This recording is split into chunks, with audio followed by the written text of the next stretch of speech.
भक्तों, ओम नमः शिवाय, श्री शिवाय नमस्तुभ्यम, जय श्री महाकाल। जी हाँ भक्तों, क्या आपका भी जो बच्चा है उसका मन पढ़ाई में बिल्कुल भी नहीं लगता?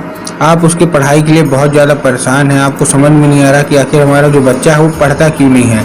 आपने उसके लिए क्या कुछ नहीं किया। आपने हर एक चीज़ कर ली उसको पढ़ाई के लिए, हर एक चीज़ आपने बहुत अच्छी स्कूल में उसको डाल दिया, बहुत अच्छा उसको कॉपी किताब एक मतलब हर एक चीज़ उसको दे रहे हैं, लेकिन फिर भी जो आपका बच्चा है ना उसका जो मन है वो पढ़ाई में बिल्कुल भी नहीं लगता। जब भी आप उसको पढ़ाने के लिए बैठाते हैं तो बाकी दूसरे काम करने लगता है, भाग जाता है घर से और खेलने कूदने चला जाता है, लेकिन पढ़ता बिल्कुल भी नहीं है।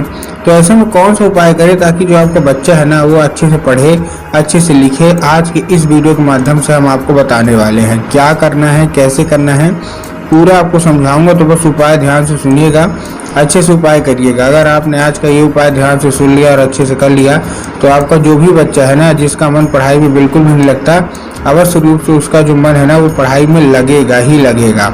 देखिए, जितने भी माता पिता हैं, आप लोग अगर बहुत ज़्यादा परेशान है कि आखिर आप हमारा जो बच्चा है क्यों नहीं पढ़ रहा, ध्यान से सुनिए जाइएगा, अच्छे से करिएगा, 100% आपका बच्चा पढ़ेगा ही पढ़ेगा। देखिए, पूज्य गुरुदेव की जो कथा होती है ना, जैसे कि आपको पता होगा कि पूज्य गुरुदेव की कथा में लाखों की भीड़ आती है। कैसे आती है? लाखों की भीड़ आती है। और जब पूज्य गुरुदेव की कथा में लाखों की भीड़ आती है तो क्या होता है, जितने भी भक्त रहते हैं ना वो अपनी मनोकामना गुरुदेव तक कैसे पहुंचाते हैं? पत्र के द्वारा पहुंचाते हैं कि जो भी मनोकामना रहती है, आपने सबने देखा होगा। तो अभी गुरुदेव की कथा चल रही थी और अभी गुरुदेव की कथा में लाखों की भीड़ आई। जब गुरुदेव की कथा में लाखों की भीड़ आई तो उन्होंने क्या किया, गुरुदेव को बहुत सारे लोगों ने क्या किया, गुरुदेव को पत्र लिखा। ठीक, पत्र लिखा, अपनी मनोकामना पहुंचाया गुरुदेव तक। जब गुरुदेव के पास पत्र पहुंचा, लाखों की भीड़ थी, गुरुदेव के पास पत्र पहुंचा, तो उसमें गुरुदेव ने देखा कि ज्यादातर लोगों का केवल एक ही सवाल है, क्या कि गुरुदेव हमारा जो बच्चा है उसका जो मन है वो पढ़ाई में नहीं लगता, कृपया करके कोई उपाय बता दें ताकि उस बच्चे का जो मन है वो पढ़ाई में लगने लगे। जब गुरुदेव ने ये देखा कि ये समस्या है तब गुरुदेव ने 2 से 3 उपाय बताए और कहा केवल और केवल ये उपाय कर लेना, तुम्हारा जो भी बच्चा है ना जिसका मन पढ़ाई में नहीं लगता, अवश्य रूप से उसका मन पढ़ाई में लगेगा ही लगेगा। जब गुरुदेव ने ये उपाय बताया तो लोगों ने जाके इस उपाय को अपने घर में किया और जैसे ही लोगों ने जाके इस उपाय को अपने घर में किया, मात्र 1 से 1.5 महीने के बाद वो गुरुदेव की कथा में वापस आए और गुरुदेव को उन्होंने फिर से पत्र लिखा। लेकिन ये वाला जो पत्र था ना, ये गुरुदेव को धन्यवाद के रूप में पत्र था कि गुरुदेव धन्य हो आपका, आपके द्वारा बताया गया उपाय हमने कर लिया है। हमारे घर का जो बच्चा था ना जिसका मन पढ़ाई में नहीं लगता था, उसका मन पढ़ाई में लगने लगा है। आपका कोटि कोटि धन्यवाद, आपका बहुत बहुत धन्यवाद। तो देखिए, अगर आप भी जानना चाहते हैं, जो लोग भी मेरी आवाज़ सुन रहे हैं, कि आखिर ऐसा कौन सा उपाय है जिसको करने मात्र से जो बच्चे होते हैं उनका जो मन है वो पढ़ाई की ओर लगने लगता है, तो चलिए हम बताते हैं आपको आज इस वीडियो के माध्यम से। लेकिन उससे पहले अगर चैनल पे पहली बार आए हैं और आवाज़ मेरी पहली बार सुन रहे हैं तो वीडियो कर दें लाइक और चैनल को भी कर लें सब्सक्राइब, ताकि पूजनीय पंडित प्रदीप जी मिश्रा की रोज नए नए उपाय जो कि मैं उनकी कथा से सुनता हूँ, श्रवण करता हूँ, सबसे पहले मैं आपको प्राप्त करा सकूँ। ठीक, तो देखिए, जो हमारा पहला उपाय है वो हरे मूंग का उपाय है। अब इस उपाय को करवाना किससे? अपने बच्चे से करवाना है। ध्यान से सुनिएगा, इस उपाय में आपको 21 हरे मूंग चाहिए और 21 चावल के दाने चाहिए और 1 लोटा जल चाहिए। क्या क्या चाहिए फिर से समझा रहा हूँ, ध्यान सुनिएगा। 21 क्या चाहिए, ध्यान से पूरा। आपको इस उपाय में 21 हरे मूंग के दाने चाहिए, 21 चावल के दाने चाहिए और 1 लोटा जल।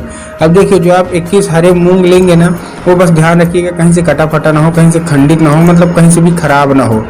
और जो 21 चावल के दाने हैं वो भी कहीं से कटा फटा ना हो, टूटा हुआ ना हो। खंडित चीजें महादेव को बिल्कुल भी नहीं पसंद, ठीक है ना, इस चीज का आपको ध्यान रखना है। उसके साथ साथ आपको एक चीज का और ध्यान रखना है, जो 1 लोटा जल ले रहे हैं तो 1 लोटा जल तांबे के लोटे में जल होना चाहिए। मतलब आप बहुत सारे लोग स्टील के लोटे में लेते हैं जो कि गलत है। स्टील के लोटे में नहीं लेना, तांबे के लोटे में जल लेना है। ठीक, तांबे के लोटे में जल ले लिया। तांबे के लोटे में जल लेने के बाद आपको देखिए क्या करना है। जैसे आप तांबे के लोटे में जल लेंगे ना, वो जो जल है वो आपके घर का होना चाहिए। इस चीज़ का भी आपको ध्यान रखना है। बहुत सारे लोग गलतियां करते हैं कि जो मतलब बहुत सारे लोग गलती क्या करते हैं कि वो अपने घर से जल लेके नहीं जाएंगे, घर से खाली लोटा लेके जाएंगे और ले जाके मंदिर परिसर से जल भर लेंगे। वो भी गलत है। आपको मंदिर परिसर से जल नहीं भरना, आपको अपने घर से जल भरना है। ठीक, भर लिया।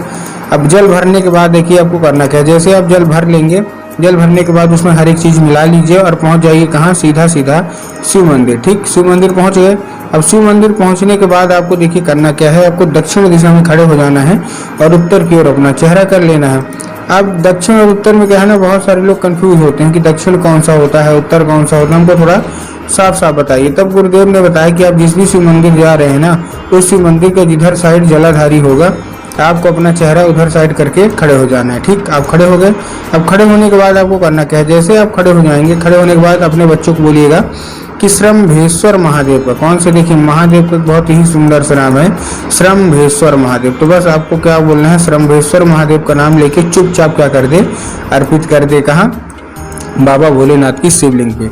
पूज्य गुरुदेव कहते हैं ज़्यादा से ज़्यादा 1 महीना या ज़्यादा से ज़्यादा 1.5 महीना इतना आप रुक लाइए, आपका जो बच्चा है ना वो बिना बोले पढ़ेगा, उसको कुछ बोलने की ज़रूरत नहीं पड़ेगी। बस आपको 1 लोटे जल में हरे मूंग 21, हरे चावल 21 और बस घर जो 1 लोटा जल है वो आपके घर का होना चाहिए, तांबे के लोटे में होना चाहिए बस।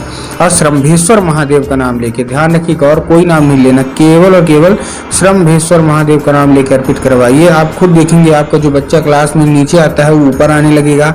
आपको खुद कुछ नहीं करना पड़ेगा कि आप मतलब अपने बच्चों को कि पढ़े कि ना पढ़े, वो अपने आप पढ़ने के लिए बैठ जाएगा। तो उम्मीद करता हूँ आज का उपाय समझ में आ गया हो। उपाय अच्छा लगा हो तो कमेंट बॉक्स में हर हर महादेव अवश्य रूप से लिख दें।